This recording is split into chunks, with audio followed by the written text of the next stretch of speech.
Okay, so we're here with Cailum Finnegan, and as promised, he's going to give us his third place regional profile with Orcust from the Preston Regional that was 2 weeks ago.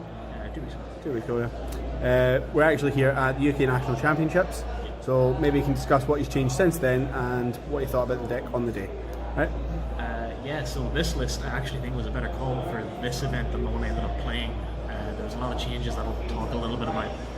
This list on the day really well suited to the Solid matchup, which was the big difference with compared to today. I played against Solid 4 times and a significantly worse matchup against it. So yeah, let's get into it and talk about that. So starting off for the Orcust, 3 horsepower, you need to play 3. You want to normal it if you can, having started the combo off just special summons. Basically means that you can push through and again on the mermaid. Beyond that, just the 1 simple skeleton. I think 2 is only necessary if you're bad at managing resources. For me, second one has never come up other than if you've been called by it, but then they've probably got enough to push through anyway and kill you, so it's not worth worrying about. Beyond that, 2 of the Nightmare. So 2 Nightmares necessary. Again, if you see one in your hand, you want another one in deck if possible. And last, I've got the 1 World Wand. So World Wand's particularly useful if you're playing Redoer. So some people are iffy on playing this, but if you play Redoer, Redoer applies more pressure than most of the extra cards that you want to be summoning. Redoer is particularly strong if you get a spell, of course, because you've got a trap monster and spell under it. So that means you're getting a draw, you're spinning a card at the top of the deck, and you're taking it off the field. It keeps coming back. So again, applies a lot of pressure. So really happy with these ratios. These did not change. So next was the dangers, which did change quite a bit. So for this event, I had played 3 Nessie, 1 Chupacabra, 3 Jackalope, and 3 Tsuchinoko. So that's a total of 10 dangers, which is much higher than what was played today. We had cut Tsuchinoko down to 1, we cut Jackalope to 2. So Tsuchinoko, of course, really good as an extender. If it hits itself, it's going to summon itself anyway. But not particularly relevant when we're always wanting to churn out a Time Thief Redoer alongside our usual Orcust board. We had the 1 of Chupacabra because if we had our 3 Nessie or one of our 2 Jackalope, and again Jackalope searchable off Nessie if that comes up, we were getting to the Chupacabra with our discards. It would be summoned and then used to make the Time Thief Redoer. You could do it a couple of ways. Generally you'd want to use it with Shade Brigandine, so you've got a trap and a monster. So that was prioritised, and for this event it was exactly the same thing. We had 10, we ended on Redoer a lot. And we're going to talk about why it was 10 compared to what we ended up playing. So before we get into that, just the Phantom Knights, 2 boots, 1 cloak. So 2 boots can be relevant. It's the best one. If you see it in hand, you can special summon it once you get to your Bardiche, as well as prioritising getting to the Shade Brigandine again. It's all about getting to the Shade Brigandine. 1 cloak is fine. Okay, so going with having 10 dangers, played 3 Connector and 1 Dolphin as starters. So this was cut for this event in favour of running Trickstar and other engines. So it was played at Preston, not played at Nationals. Yeah, played at Preston, not at Nationals. Honestly, I regret not playing this. I played against Solid 4 times. I got hand trapped a lot, and having this would have helped a lot. And there's something in my extra deck that I'm going to talk about. Playing at Preston came up a lot going first, where I would see a card in the main, I'll point it out, with the connector, that my connector was going through. I was ripping something out of their hand.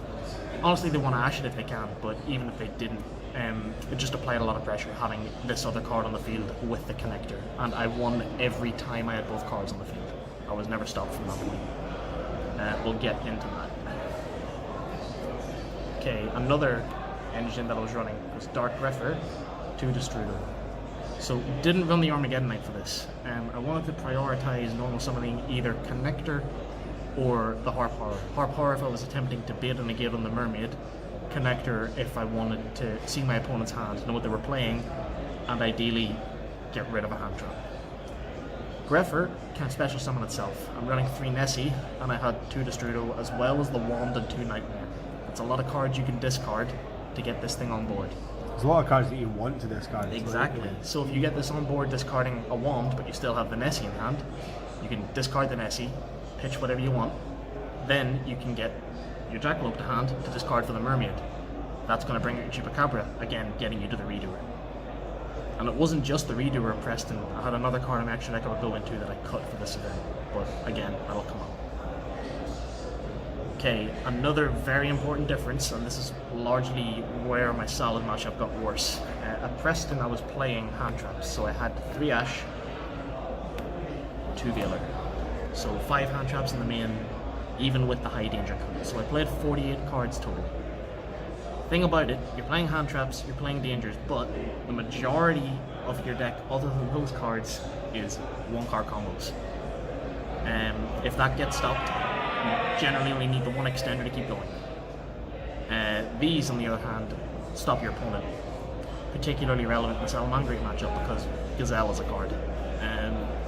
You've got your 3 Ash, you've got 2 Veiler. That is very widespread of coverage as well. It's not just Salad, it covers pretty much anything relevant. And yeah, they put in a lot of work at Preston. We cut them in anticipation of the playing field today being a little different to what it was. And I personally don't think it's correct. Okay, one of the spells, so the 1 Babble, and then 3 Instant Fusion. So with the 3 Instant Fusion, I had 2 targets in the extra deck, 1 on the side deck, and I was kind of rotating depending on the matchup and whether I was going first or second, so what game it was. Instant Fusion put in a lot of work, and that's why it was still in the build going into Nationals. We all know about El Shaddai Winda as being something you can use if you've been Lancet, for example. There are other applications. 1000 Dice is obviously a great card. Okay, next mandatory 3 Call by the Grave. You want this in every opening hand going first, and going second it's really good as well. Hitting the Jack Jaguar, of course, very important against Salad. Okay, 3 Twin. So this really supplemented the higher danger count. Quite often for UK Nationals, the cards with discarding of Twin were cards that weren't going to be to my advantage. I was just dealing with back row. If I had dangers, I was setting myself up very nicely for a Mermaid, especially if it was Nessie. However, the card itself, very powerful. And yeah, did very well for me at the Regional and the Nationals. 1 Rhoda for the Greffer. Again, I didn't play Armageddon Knight, but being able to Rhoda for the Greffer or the Connector if it came up was really good. And lastly, the 1 Foolish. So the Foolish was very flexible. I was able to send Destrudo if I was struggling to get going, or as another way of making the Time Thief Redoer by targeting a Symbol Skeleton, summoning Destrudo was level 4. The other application was sending World Want if that came up, or sending a Harp Horror when I was able to resolve the Mermaid. That way, if you have the Nightmare and the Harp Horror in grave, your combo extends to guarantee either the Redoer, or if you're running it, Borreload Savage Dragon. So yeah, Foolish is very flexible, one of the best cards in the deck. And then onto the traps, there was the 1 Crescendo, 1 Shade Brigandine, 2 Fogblade. So I found myself going second at side out one of these quite a lot, but Fogblade going first, yeah, you want it. It's a very good card. The Shade Brigandine is a starter if it's in your opening hand, or it gets you to a Redoer with a trap and a monster. Again, Redoer applies so much pressure. Try to prioritize it all the time. I think Crescendo card is busted. You prioritize Babel, but Crescendo is a crazy card. I can see why some people would want to bump it up, but it's not necessary. The card is very searchable. Okay, so that was the main deck, 48 cards. I'll move on to the extra deck now. So, with the Instant Fusion, I had 2 targets in the extra deck. I had Millennium Eyes, and I had 1000 Eyes. So the Millennium Eyes synergized very well with Connector. If I had both in hand, I would Instant Fusion, summon this. If I know summon the Connector, my opponent knows they can't hand trap the Connector, because Millennium Eye is going to take it. So Connector is guaranteed to rip a hand trap. Unless they have 2-3 interrupts, but then if I've baited all of those, I'm more likely to be able to push from that point.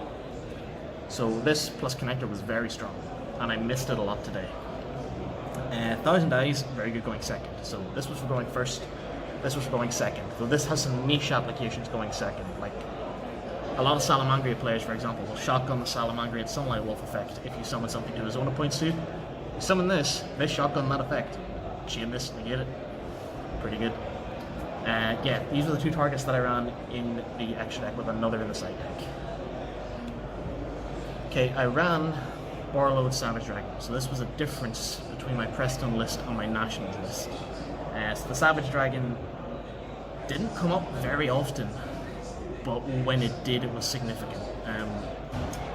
For one thing, evenly matched as a card. You don't want to lose to evenly.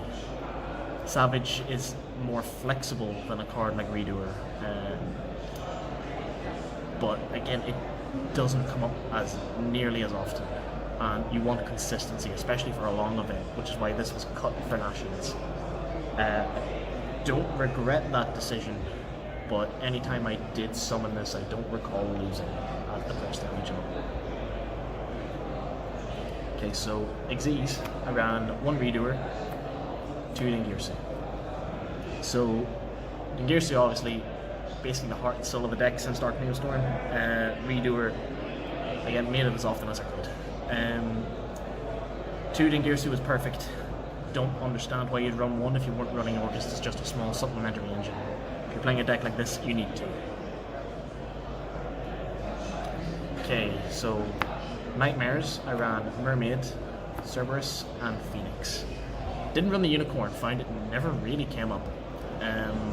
So yeah, cut that for other cards. 1 Mermaid, perfectly fine, didn't need to. Cerberus and Phoenix. So some people are running 2 Phoenix. I would not want to be putting Fire Engrave against Salamangreat. Heat is going to be someone that's going to take a Phoenix. You're going to make a Borreload and they're going to miss. Or Avermax. Or Avermax. Oh no, they can't make Avermax, sorry. Oh. That'll be something from the page deck. Yeah.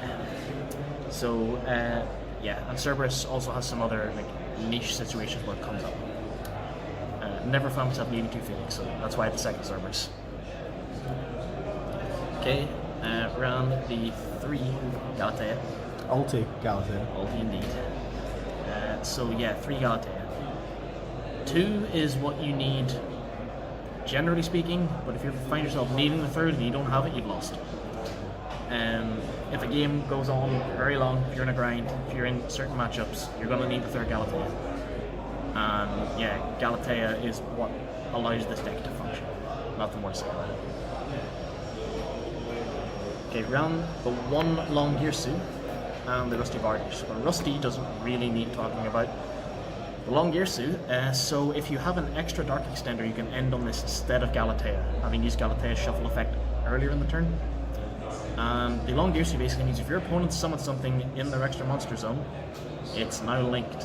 And if you have 2 banished machines, Longirsu can send it. Again, it's a non-targeting send, so very powerful effect. And you can do it in chain, so you can chain Skeleton to summon, and then chain Longirsu to target Exactly. skill. Yeah. There's a lot of really cute interactions you can do like that. As well as, even if you can't send anything, you can still shuffle 2 back if you need to. Yeah. So if your skeleton is banished and you summon the Dingirsu and use the effect to send, so you weren't able to reattach the symbol skeleton, you could just shuffle back your symbol skeleton if you had a Nightmare or Horror engrave or a way to put them engrave. Suddenly you've got a life skeleton engrave. So yeah, lots of situations where this can come up and it's very powerful, and particularly in the grind game. Even if you can't make it early on, if you can make it later, it applies pressure. Yeah, I found myself making it either turn 1 when I had the extra extender, or late game it was just great for recycling back. Exactly. And I found my opponent would have to put a lot into making an extra deck monster and then just send it away. Yeah. It's really powerful. So I had no one that really played into it, but in the situations where I had summoned it, it was very good, particularly at Preston, for recycling resources. And yeah. I found it good against Salad because Mirage Stallion is pretty much always underneath a Mermaid. Or something like that. Yeah, that's it. Yeah, it's a really good card. And then lastly, the 1 link for it, which was Broadsword. So Broadsword secures game. A lot of people you'll see asking, what do I do with Orcust after my first turn? You can kill without this, but hey, if you can make it, you're going to kill them. Yeah, card does crazy damage. Dingirsu is an Xyz. You can attack with it, turn it to defense, and then Broadsword can attack again. Yeah. Okay, Okay, so that's the extra. I'll talk quickly now about the side. So, first of all, the only thing that I retained from my Preston side deck was the 3 Lancia. So Lancia is a necessity this format. We have Orcust, we have Danger Thunder. You can't not play this card. In most instances it ends turns. At the very least they're going to make a board significantly weaker than they were able to otherwise. And that was something I was alluding to earlier. So if your opponent has Lancia'd you with this particular list, and if you have a Winda in your extra deck, that Winda can be summoned under a Galatea if your Mermaid has been allowed to resolve. And then you can put Dingirsu over the Winda, then just pass to your opponent. End phase, Instant Fusion attempts to destroy Winda, detach from the Dingirsu, Winda stays on field. Your opponent's now floodgated in their turn. So that comes up. Other than that, Lancia kills you, straight up. Okay, next was 3 Pacrotops. So Pacrotops was a very good generic side across the Preston event. Anytime I was going second, pretty much this card was going in. I didn't play against anything other than maybe Striker that didn't want to commit several monsters to the board. And yeah, I guess all of those decks, Pacrotops in hand, is really strong. Okay, next, and this is fairly unusual for Orcust, was the 2 Phantasmae. So the Phantasmae was very good against decks like Salamangreat, Orcust, Thunder, insofar as it got me to the other hand traps that I was playing. Orcust lists that aren't playing other hand traps, they don't really benefit too much from this, but if I can get to an Ash Blossom or a Veiler before a card like Guard Dragon LP hits the field, it's very impactful. And then this is just an extra layer of protection for the Orcust combo, which again helps. Something from the UK national event where this would have been useful is that we sided 3 Shaddoll fusions of Shaddoll Dragon, didn't side that at Preston. So if you were running the Shaddoll fusions, if you had this on board and summoned the Winda with Shaddoll fusion, Winda can't be destroyed by your opponent's card effects by its own effect. This means it can't be targeted. So for your opponent to play under the Winda, they want to impermanence it, they want to Widow Anchor it. If you can negate a card that targets it, that Winda staying on field, your opponent can't play. And yeah, ends games. And in the side for Preston, but in the extra deck for UK Nationals was El Shaddoll Winda. So it originally seemed play in the OCG and hadn't really caught on here. But then it did. People realised how powerful this card is with Instant Fusion, Dingirsu protecting it. It was ruled one way at, I believe, YCS Knoxville, that they then decided was incorrect. They ruled that it would only attempt to destroy it in the first end phase, when it actually would attempt to destroy it in every end phase because of how Instant Fusion is worded, which comes up. If it stays on field, you can just use it to get into a Nightmare and then go into your combo if you haven't done that yet. If it doesn't stay on field after your opponent's turn, it just means that you don't have that one special summon limit. Generally it didn't matter, you were taking this off the board anyway, but it's another body, at least. Then spells, 3 Cosmic Cyclone. So Cyclone was cut for UK Nationals, but performed very well at Preston. Mystic Mine was something that had a lot of hype about it at the time. It was primarily Mystic Mine Burn at that event, as well as UK events always having a disproportionately high amount of True Draco. So I did play against Draco twice, in fact, and my only loss in the Preston Regional was to one True Draco player. If you look at our previous videos, you'll find that player. Yeah, former UK national champion, Ben Sherman. Playing against Draco again, and Cyclone was MVP in that match. Card's very flexible. People stop playing because of the life point cost, but if you're banishing spells and traps in certain matchups, that's very impactful. And yeah, didn't regret it that event, but we cut it for this event based on the field we expected to see. Last card was 3 Forbidden Chalice.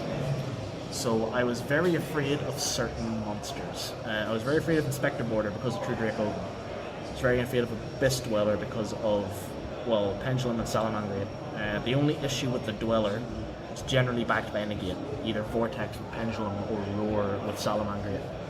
But the thing about this list is it also ran hand traps. So particularly with Salamangreat, they didn't always end on the Roar. So if I had the Forbidden Chalice, I could negate the Dweller and then play. And at that point, generally won. And yeah, same for Inspector Border. If I can't stop Inspector Border, I don't get to play Yu-Gi-Oh!